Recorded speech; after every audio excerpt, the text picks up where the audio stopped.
घने जंगलों के बीच पहाड़ों की चोटी पर स्थित एक गुफा में बाबा आदित्य अपनी साधना में लीन थे।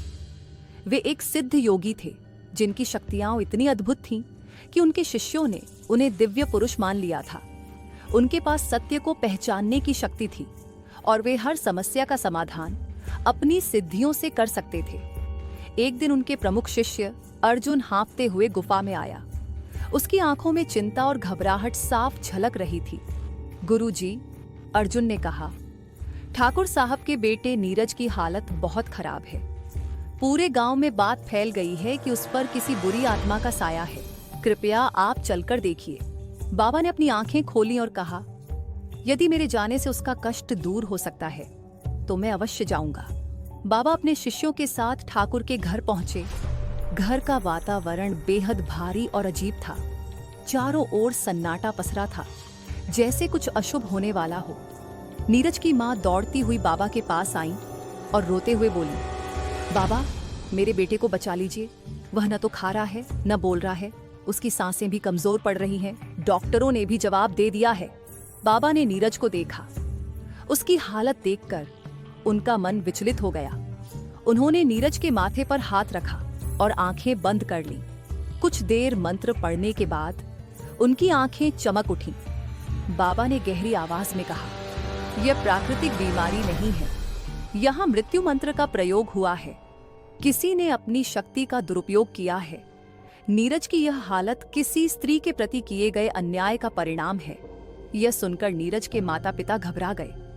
नीरज के पिता ने कहा, बाबा, हमारा बेटा बहुत संस्कारी है।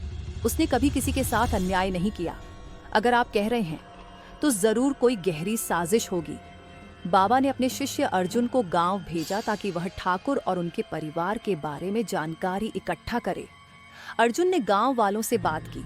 सबने बताया कि ठाकुर के बड़े भाई बेहद क्रूर और स्वार्थी हैं, लेकिन छोटा ठाकुर और उनका बेटा नीरज नेकदिल और संस्कारी है। अर्जुन ने बाबा को यह सब बताया। बाबा ने गहरी सोच में डूबते हुए कहा, सीमा को बुलाओ। सीमा बाबा की शिष्या थी जिसे उन्होंने एक विशेष मंत्र मालूना दिया था। यह मंत्र केवल आवश्यकता के समय उपयोग करने के लिए था। सीमा आई और आते ही रोने लगी।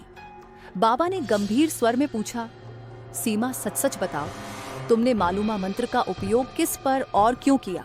सीमा ने कांपते हुए कहा, गुरुजी, नीरज ने मेरे प्रेम को ठुकरा दिया। मैंने उससे विवाह का प्रस्ताव रखा, लेकिन उसने मुझे अपनी मां समान माना। उसने कहा कि मैं उसकी चाची हूं और ऐसा रिश्ता असंभव है। यह सुनकर मेरा दिल टूट गया।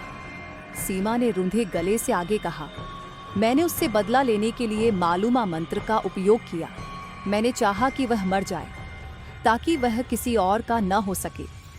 यह सुनकर बाबा का चेहरा क्रोध से लाल हो गया। उन्होंने कहा, तुमने मेरी दी हुई सिद्धियों का दुरुपयोग किया। यह शक्ति दूसरों की मदद के लिए है, न कि अपने स्वार्थ और बदले की भावना के लिए।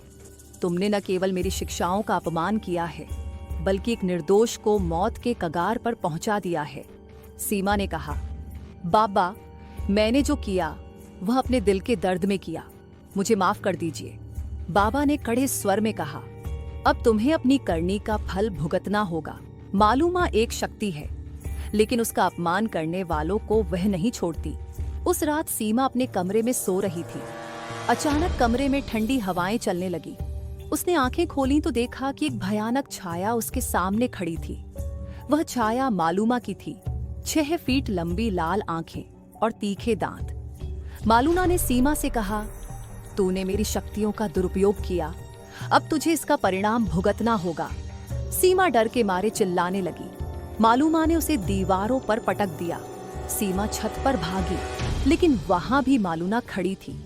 उसने सीमा को अपनी शक्ति से छत से नीचे गिरा दिया। अगली सुबह नीरज चमत्कारिक रूप से ठीक हो गया। उसकी जान बच गई थी, लेकिन सीमा का मृत शरीर उसके कमरे में पाया गया। गांव में यह खबर आग की तरह फैल गई। बाबा ने अपने शिष्यों से कहा, सिद्धियां एक जिम्मेदारी है। इन्हें केवल उन्हीं को दिया जाना चाहिए जो इनका सही उपयोग कर सके। शक्ति का दुरुपयोग हमेशा विनाश का कारण बनता है। ये कहानी एक सबक है कि स्वार्थ और बदले की भावना हमें कहां ले जा सकती है। इस कहानी का अंत यहीं होता है, लेकिन यह सिखाती है कि शक्ति के साथ जिम्मेदारी आनी चाहिए, अन्यथा विनाश निश्चित है।